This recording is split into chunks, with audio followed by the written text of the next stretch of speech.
Hola, muy buenas a todos los que nos ven por medio de las redes sociales del Hospital Nacional de Geriatría.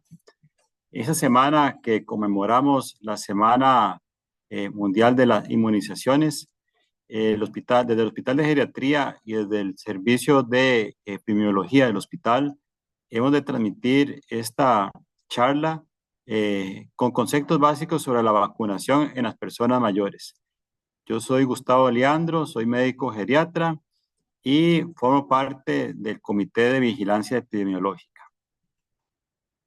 Vamos a hablar un poquito de la historia de las vacunas, el impacto que ellas tienen, los conceptos básicos y cuáles son las vacunas que están recomendadas en la población adulta mayor. Bien es sabido que Costa Rica tiene unos índices de salud de primer mundo. Estos índices de salud vienen de la mano, pues, tanto por la actividad física, la nutrición, pero también sobre estrategias de salud como la vacunación, los cuales son pilares para promover un envejecimiento saludable. Es muy importante recordar que muchas de las personas adultas mayores sufren de muchas enfermedades crónicas, cardíacas, respiratorias, inmunológicas, metabólicas, que les genera un riesgo mayor de presentar enfermedades infecciosas, sobre todo respiratorias. Por ende, las vacunas es un aliado para prevenir la descompensación y las complicaciones, incluso mortalidad, en las personas con dichas enfermedades. La historia de vacuna la podemos resumir de manera corta en tres grandes periodos. Se habla que de tiempos antiguos, siglos antes de Cristo, en la medicina oriental se buscaba curas para ciertas enfermedades infecciosas. Ellos intentaron en sus momentos crear estrategias para prevenir esas enfermedades infecciosas. No fueron del todo, pues, exitosas. Fue en 1796 cuando los médicos ingleses, principalmente Edward Jenner, pues logró, bajo la observación de lo que sucedía con la viruela de la vaca, la aparición de ciertas lesiones en las mujeres que se encargaban de ordeñar las vacas y cómo estas mujeres que estaban en contacto con animales enfermos no se enfermaban, no padecían la enfermedad. Bajo la observación, tuvo la genial idea de tomar muestras de las úlceras, de las lesiones que tenían estas mujeres producto del contacto con el ganado enfermo y se lo inoculó, se lo pasó a un niño de 8 años y él quería ver en ese momento, pues ese tipo de experimentos estaban válidos. Le extrajo la materia de una llaga de la viruela de la mano de la lechera y se le inoculó a un niño de 8 años y vio qué iba a pasar. El niño al inicio tuvo pues un cuadro pues de reacción local con inflamación, mal estado general, pero se recuperó, no complicó, no presentó enfermedad.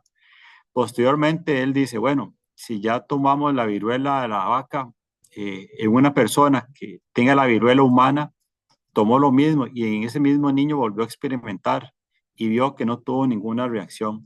Entonces, a partir de ahí, se cataloga como el inicio de las vacunaciones. Y como fue animales como a las vacas donde se empezó la experimentación, de ahí se acuña el término latín vaca, que por ende vacunación viene en este sentido. Un siglo después casi, ¿verdad? Ya empieza las investigaciones posteriores de Luz Pasteur, que logra crear la primera vacuna producida en laboratorio y fue la vacuna contra el cólera aviar en pollos en ese momento. Él continúa con la experimentación y logra pues aislar y reproducir en laboratorio una vacuna contra la rabia, que era una de las enfermedades que predominaban en ese momento. Entonces son estos tres los tiempos y tanto Jenner como Pasteur se les consideran como los pioneros de la vacunación. Muchas veces se cuestiona si las vacunas funcionan o no. Yo lo que sí puedo decir es que las vacunas tradicionales, que tienen evidencia por años de aplicación, que se ponen en niños, que se ponen en adultos, que se ponen en adultos jóvenes o adultos, personas adultas mayores con ciertas enfermedades, pues han mostrado que sí son muy efectivas. Y podemos ilustrar con el ejemplo de lo que muchos de ustedes conocieron por parientes, incluso todavía vemos personas mayores que tienen las secuelas del polio. Para las épocas de los años 50, 60, la incidencia de polio era muy alta, con muchas secuelas, porque es una enfermedad pues que paraliza los músculos y los músculos de la respiración. Entonces los pacientes morían pues con complicaciones de ahogo y muchos quedaron con secuelas en sus extremidades que requirieron calzado, que requirieron pues el apoyo con muletas y muchos otros que terminaron con amputaciones. La aplicación, cuando se introduce la vacuna del polio en 1956, la incidencia empezó drásticamente a disminuir y podemos decir que en los últimos 20, 30 años los casos de poliomielitis, al menos documentados en las regiones de las Américas, son muy excepcionales, muy pocos. Y así con diferentes vacunas, cuando se introdujo la vacuna de difteria, la vacuna del meningococo, la vacuna de la influenza. Recuerdo que en el país, en el año 2009, que empezó que hubo la epidemia o la pandemia de influenza, eh, posteriormente se empezó la aplicación de la vacuna y se vio cómo la incidencia de la enfermedad pues se logró controlar. Entonces, las vacunas no te van a quitar o no va a erradicar por completo una enfermedad. Caso excepcional es el del polio, pero sí van a disminuir que la persona enferme y sobre todo que se complique. Dentro de algunos conceptos básicos, bueno, ya hablamos de la palabra vacuna, que proviene del latín vaca, por el origen que tuvieron las vacunas, pero las vacunas es un producto medicamentoso, es un fármaco, son suspensiones que son extraídos de microorganismos vivos, sean virus, sean bacterias, sean partes inactivas de estos o componentes de las estructuras de ellos, que cuando se administran en un organismo, en este caso en un humano, lo que van a hacer es activar el sistema inmunológico. El sistema inmunológico es aquel el que nos permite pues defendernos ante diferentes gérmenes, virus, bacterias, hongos. Y hay una particularidad que en las personas mayores de 65 años, este sistema inmunológico empieza a disminuir. La formulación de la vacuna no es solo el producto extraído o parte del producto del germen, del microorganismo, sino que tiene tres partes más. Es un líquido de suspensión, el cual es necesario para que el producto se pueda disolver y pueda ser aplicado. Pueden ser cosas sencillas como agua destilada, solución salina o que requiera algún de otro producto biológico. Hay preservantes. La vacuna es inoculada en frascos, existe o puede existir un riesgo de contaminación que pasa inadvertido, entonces tiene preservantes que inhiben el crecimiento de otros microorganismos. Ejemplos de preservantes es el timerosal y el fenol. Y el tercer componente en la formulación de la vacuna son los adyuvantes. El adyuvante lo que viene a hacer es como dar un estímulo, un reforzamiento para que la respuesta del sistema inmunológico sea más fuerte y que produzca mayor cantidad de anticuerpos y que sea más efectiva la vacuna. Entonces existen algunos tradicionales como los derivados de aluminio, pero existen unos más modernos, pues básicamente tienen de nomenclaturas de sus componentes que ayudan a que la respuesta inmunológica sea más efectiva. Cuando se formula la vacuna, desde que se formula, desde que se elabora en un laboratorio y llega a la aplicación a las personas, hay una serie de procesos en los cuales la temperatura es vital. Son temperaturas bajas, algunas son extremadamente bajas, hasta -30, otras en el momento en que ya tenemos el producto y hay que empezarlo a aplicar, puede ser de 5, 8 o 13 grados, dependiendo de cada formulación, pero lo importante es que desde todo el proceso de elaboración del laboratorio, la fabricación, el empaque, el traslado de los diferentes países, el almacenamiento en los almacenes, el transporte en camiones a los hospitales, clínicas, CEBAIS, en las clínicas donde se tiene que aplicar, todo tiene que estar en una cadena de frío. O sea, se tiene que garantizar que no se pierda la temperatura porque existe el riesgo que se inactive la vacuna como tal, el principio activo, o que haya sobrecrecimiento de gérmenes contaminantes. Entonces, por eso es que muchas veces las vacunas tardan en llegar desde que se crean hasta que se aplican, porque tiene que llevar, o sea, es toda una logística de los de la cadena de frío. Y bueno, ¿cómo funcionan las vacunas? ¿Cuál es el mecanismo por el cual este fármaco o medicamento funciona y actúa en el organismo de las personas? Básicamente es creando anticuerpos. Cuando nos aplican la vacuna intramuscular, subcutánea, eh, al aplicar el antígeno o el microorganismo, denominaremos a este como antígeno, básicamente lo que va a hacer estimular el sistema inmunológico. Van a llegar linfocitos. Los linfocitos son estas células que se encargan de identificar al antígeno, es decir, oh, tenemos un extraño y lo que va a generar es la producción de anticuerpos, que son proteínas que se encargan de neutralizar este antígeno para que no crezca, lo inhiben y lo destruyen. Pero ¿qué pasa? Muchas veces este antígeno es una concentración muy baja, como es la vacuna.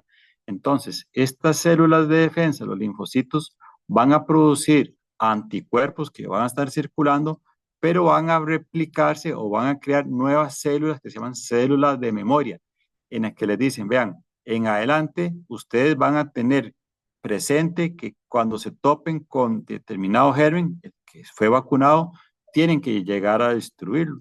Entonces, estas células de memoria son muy importantes porque son las que van a estar presentes para destruir el antígeno.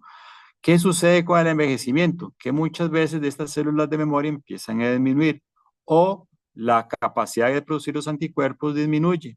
Por eso es muy importante muchas veces estar con eh, aplicaciones anuales de la vacuna, por ejemplo la de la influenza, pero también muchas veces el microorganismo, llamémoslo de nuevamente influenza, esta influenza puede que mute, cambie la configuración, la forma en que presenta un año a otro puede que cambie y por lo general cambian, ¿verdad?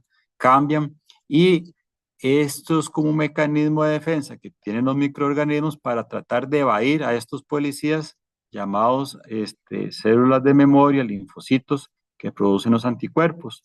Entonces, por ende, si tenemos que por el envejecimiento disminuyen las células de defensa, la producción de anticuerpos, y por otro lado, los virus, las bacterias tienen, sobre todo los virus, capacidad de estar cambiando su configuración, mutando, es por ende que es necesario estar reforzando las vacunaciones conforme se van pidiendo en los programas de inmunización de los países. Vacunas existen un sinnúmero, ¿verdad? O sea, ustedes muchos conocen que hay vacunas que desde que nacemos, como la ABCG, que nos ponen a todos cuando nacemos. Y luego tenemos otro tipo de vacunas durante la infancia, la adolescencia y cuando somos adultos y adultos mayores. Bueno, existen una clasificación grande. Entonces, podemos llamar con vacunas atenuadas, vacunas inactivadas y partículas o subunidades de las vacunas. Pues el objetivo no es confundir, nada más que sepan que dependiendo de la composición que tiene la vacuna, pues así se va a declasificar en uno u otro grupo. Lo que sí es importante tener claro son dos conceptos.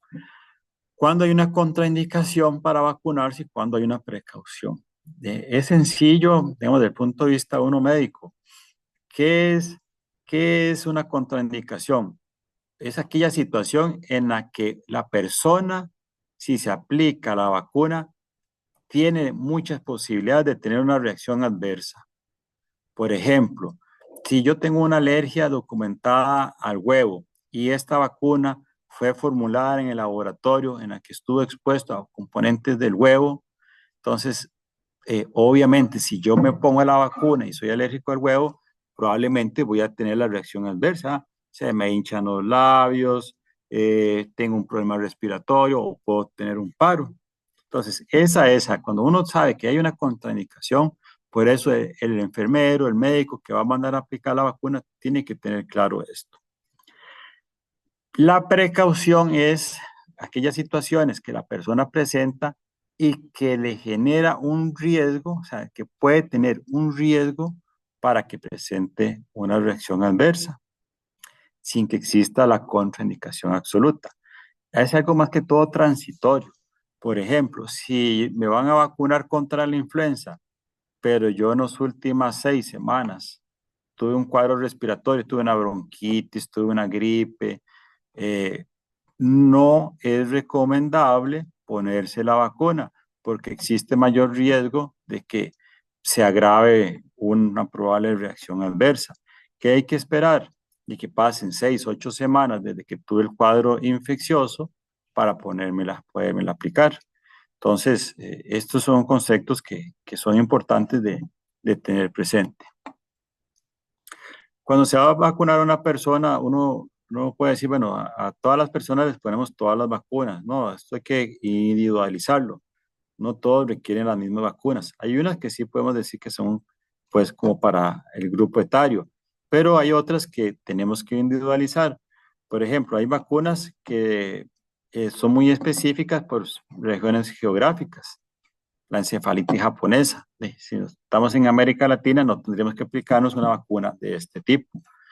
Por edad, ya vimos, hay vacunas que son para las primeras etapas de la vida, otras para el adulto y otras para la vida adulta mayor. La ocupación, por ejemplo, si yo tengo alto riesgo de estar en contacto con el meningococo, que es una bacteria que generaría la meningitis, pues obviamente tendría que tener esa vacuna por el trabajo en el que yo me desempeño.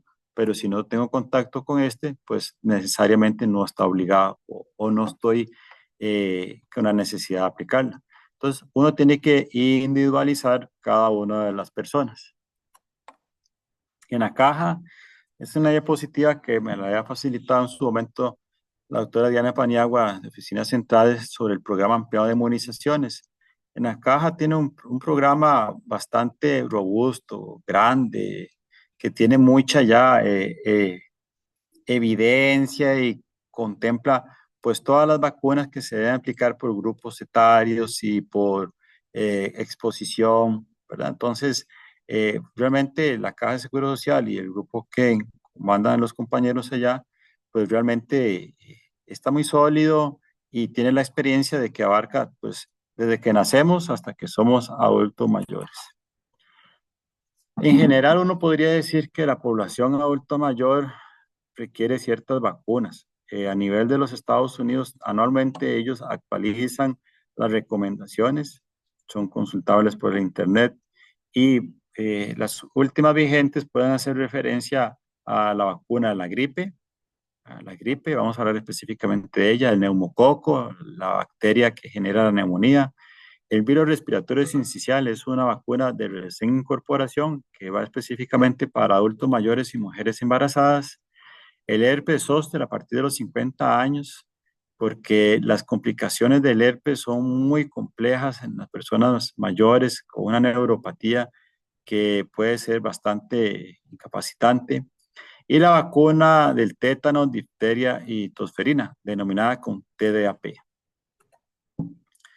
La vacuna contra influenza o el influenza, sí, el microorganismo, el virus de influenza, no es solo el resfrío o la gripe esta fuerte que nos puede afectar, sino que ya pues se ha documentado desde años atrás que el virus de la influenza ejerce mecanismos directos e indirectos en las arterias y en el corazón y en el cerebro directamente. Entonces, el virus por sí solo puede generar infarto del corazón, eventos cerebrovasculares o el ABC o el derrame, generar problemas de insuficiencia cardíaca o generar riesgos de arritmias. Entonces, por sí solo el virus puede generar esto, pero si somos una persona mayor de 65 años y tenemos enfermedades como el EPOC, la insuficiencia cardíaca, la diabetes, cuando nos enfermemos por este virus, existe el riesgo, se descompensan estas enfermedades, entonces se descompensa lo de la diabetes, se descompensa lo del EPOC, se descompensa lo de la insuficiencia cardíaca y demás. Y entonces cabe el riesgo de que caigamos en un hospital con una neumonía viral y luego una neumonía bacteriana y aumente el riesgo de mayores complicaciones.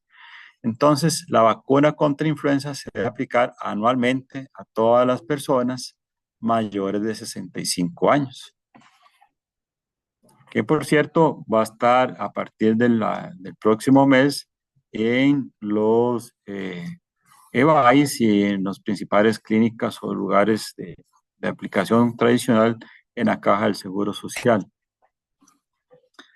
La vacuna contra el neumococo, o sea, el neumococo es una bacteria que es que se ha documentado como que es la principal bacteria que genera la neumonía.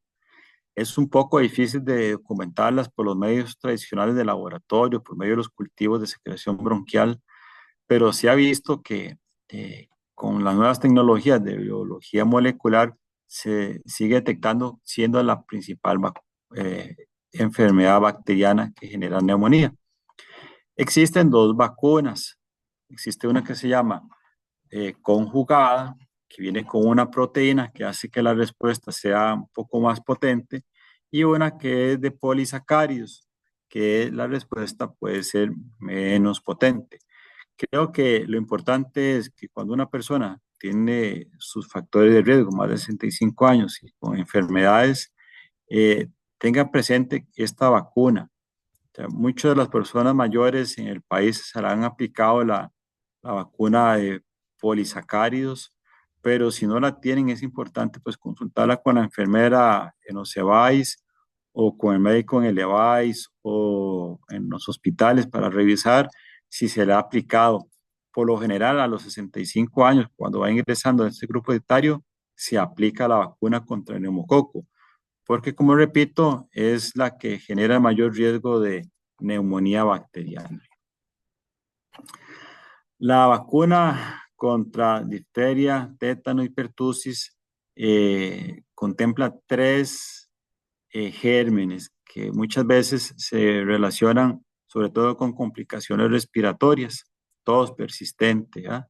El tétano que se puede encontrar con heridas que se pueden infectar, que se encuentran en el ambiente, y la difteria que tiene en general, pues sobre todo una afectación ahí de las vías respiratorias altas. La CDC en Estados Unidos y las guías de recomendación indican que toda persona adulta debe recibir una vacuna contra TDAP.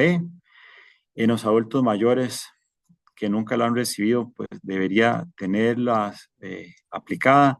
Y existen ciertas recomendaciones, sobre todo para las mujeres embarazadas.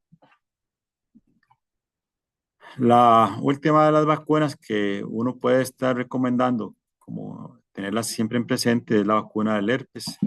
La vacuna del herpes, recuerden que el herpes son estas lesiones cutáneas causadas por un virus que primero dan como una serie de bolitas de agua, bombitas de agua, ampollitas, que se revientan, se pueden sobreinfectar, que pica mucho, pero sobre todo la complicación es que una vez que se seca esto, queda un dolor persistente, quemante, muy molesto, que le afecta mucho la calidad de vida a la persona. Entonces, es una vacuna que se recomienda pues a partir de los 50 años, requiriendo 2 dosis de aplicación, muy efectiva en la población mayor. Muchas veces las personas no reciben las vacunas tradicionales, estas de las que yo les he hablado, muchas veces porque no hay costumbre, no hay falta de interés del paciente o del personal de salud que no las maneja o no las recomienda.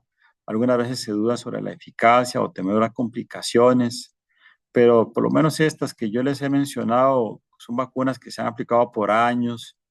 Eh, es muy difícil que como que uno le diga, no, es que usted no le va a dar tal efecto secundario, ¿verdad? Es muy difícil, o sea, uno no puede, eh, al menos de que sepamos que tiene una historia de alergia grande a muchas cosas, la probabilidad va a ser alta, pero de la nada, sin exposición, sin antecedentes de alergia, puede predecir que va a tener una complicación, es difícil. Incluso uno no puede decir que no le vaya a pasar nada. Muchas veces las recomendaciones de la vacunación no son complejas, que se tiene que aplicar una, que luego a las 12 semanas otra y que luego a las 12 semanas de la otra. y la persona se le olvida y se le olvida que tiene que ponerse el refuerzo, ¿verdad? Entonces, con el EDU se van registrando las vacunas en el Seguro Social. Eso permite, pues, al médico, a la enfermera revisar cómo está el estado de vacunación y cuáles hacen falta. Siempre yo creo que, por lo menos estas que yo les he mencionado, sí serían recomendables como para que las personas mayores las puedan estar consultando. Entonces, algunos mensajes para recordar que es necesario garantizar la vacunación a todas las personas por grupo de edad. Es importante individualizar la aplicación de la vacuna y a la vez hay que aprovechar cuando se hacen estas jornadas de vacunación contra las vacunas que tradicionalmente se han aplicado. Les agradezco la atención y desde el Hospital de Geriatría, desde el Comité de Vigilancia Epidemiológica, les damos un agradecimiento. Buenas tardes.